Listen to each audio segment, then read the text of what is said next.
Hello YouTube, welcome back to Happy Hour. Today we've got a very reasonably priced 12-year-old single malt. Stay tuned.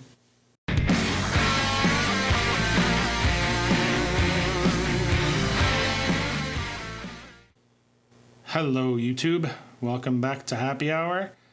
Today I'm going to review Loch Lomand 12-year-old single malt whiskey, Scotch whiskey. This is, I'm pretty excited about this one. This one fills a bit of a niche for me.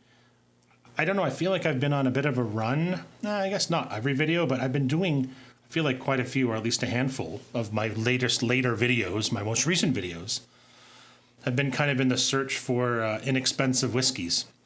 It's kind of interesting because, you know, I have some not that inexpensive whiskeys, but I feel like when I find a deal, I get even a little bit more excited than with some of my more expensive older whiskeys. I don't know what that says about me, but I guess I like a deal.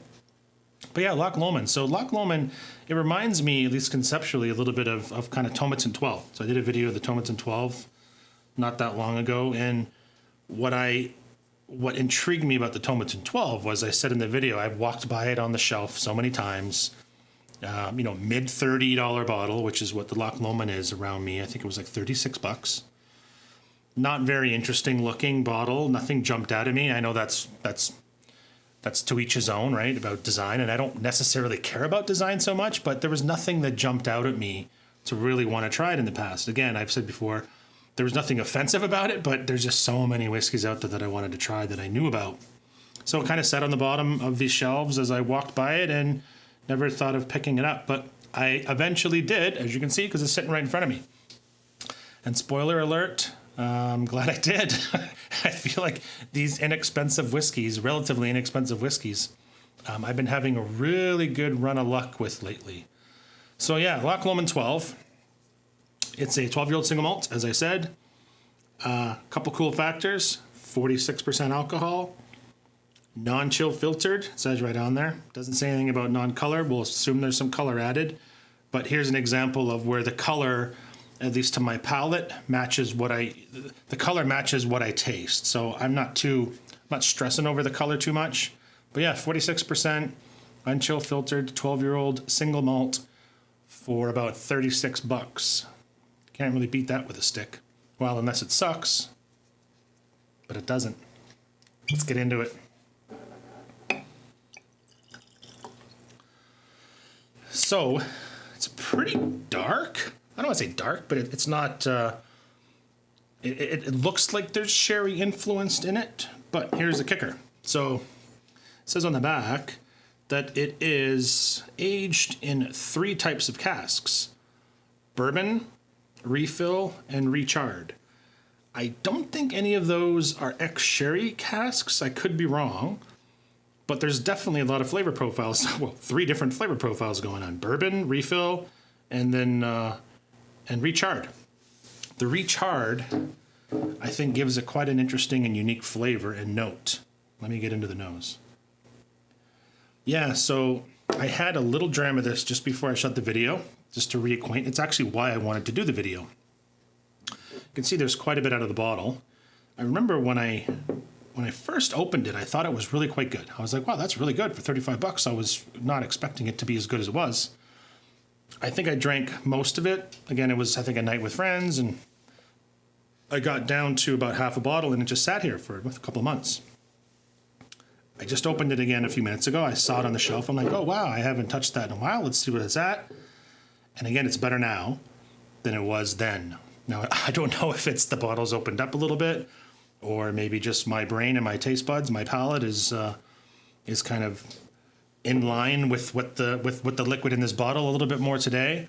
But yeah, I had a little sip of it, and I was like, wow, this definitely deserves a review. So here we are. So let's start with the nose. Wow. Yeah, I'll give it away. Well, not that I didn't give it away already. I said I like it. This is punching way above its weight, I think.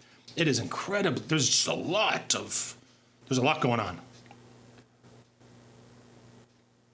It is a fruit bomb. I don't get the stewed fruits. that I would from kind of generally darker sherry cask notes. So I think they're really messing with mostly bourbon. So it's the bourbon and the rechar. I'll tell you, the first dram I just had a few minutes ago, I got quite a bit of peat off it. I was surprised how much smoke and peat that I got. That kind of, yeah, smoke and peat. Again, kind of a combination. The peat, not so much as maybe I'm getting from the rechar. Kind of, it's not so much a barbecue, but just more burnt. Not in a bad way, but just those smoky notes. But now, the second go around, that subsided a little bit, and it's just a fruit bomb. Apples, pear. I even get a little bit of peach and like, I don't know if it's like a coconut, but there's something almost like a milky sweetness to it. It's a lot of maltiness. You know what this actually kind of reminds me of? It's incredibly malt sweet. It reminds me a little bit of the Deanston 12.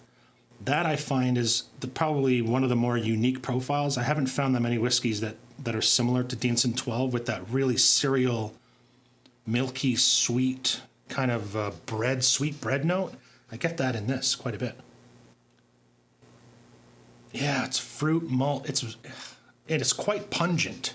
Not so much the heat, the alcohol, but it's just like a flavor explosion. It kind of reminds me a little bit of how I felt about Famous Grouse the first couple times I had it, where I was just like overwhelmed by, there's not a lot of subtleties going on. I shouldn't say there's not a lot of subtleties. I mean, everything is very overt and like feels concentrated, smells concentrated.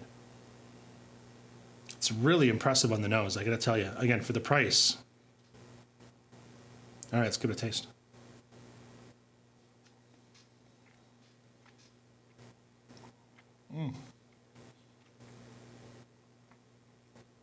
Oh, wow.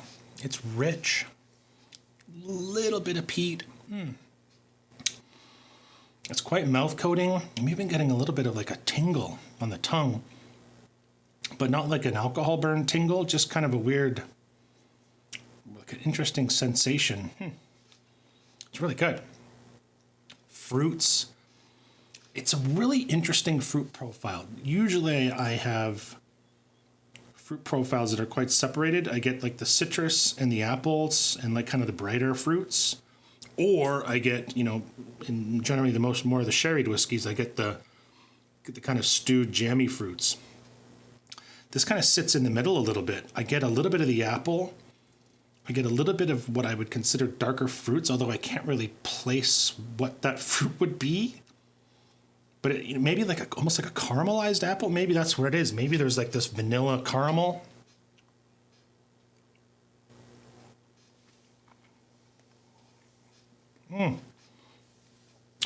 Yeah, I think that's what it is. So I do get the apple, and then there's kind of like a burnt sugar caramelized, probably coming from the rechar, caramelized note that goes with it. So it's kind of like and then the maltiness, the sweet bread. It's kind of like an apple strudel or something, or like a apple Danish. It's freaking good. Yeah, this is fantastic stuff. This may kind of knock out Tomatin 12 and Famous Grouse. Those are kind of two inexpensive bottles that I kind of have sitting around as daily drinkers. Not that I drink every day, but you know what I mean. Kind of that price point, that $30, $35 range. This is it. This is number one of the heap, I think, right now. This is pretty incredible. It's really quite unique. It reminds me a little bit, because it's fresh on my head. I did the Highland Park 12 video. It reminds me of some of the things I said about Highland Park 12, where it's kind of got a little bit of something for everybody, right? It's got the rich malty sweetness. It's got some of the fruitiness, sweetness. It's got some of the vanillas, a little bit of oak, but it's also got a little bit of that peat, a little smoke. So it really does kind of cover all the bases. And yeah, this stuff is definitely punching above its weight. I would highly recommend grabbing a bottle of this, especially at this price. Again, prices are quite subjective everywhere, but if you can find this for under 40, heck, if you can find it for under 50, I'd probably give it a whirl. But if you can find it for the price that I get it for, under 40, absolute no-brainer. Give it a try. I said about Cutty Sark, right? Don't judge a book by its cover. This is another one of those. I gotta learn to heed my own advice. That's it. Another cracker of a whiskey. Hope you liked the video. If you did, please give me a thumbs up. And if you'd like to subscribe, that would be cool too. I'd appreciate it. Thanks for watching Happy Hour. See y'all next time.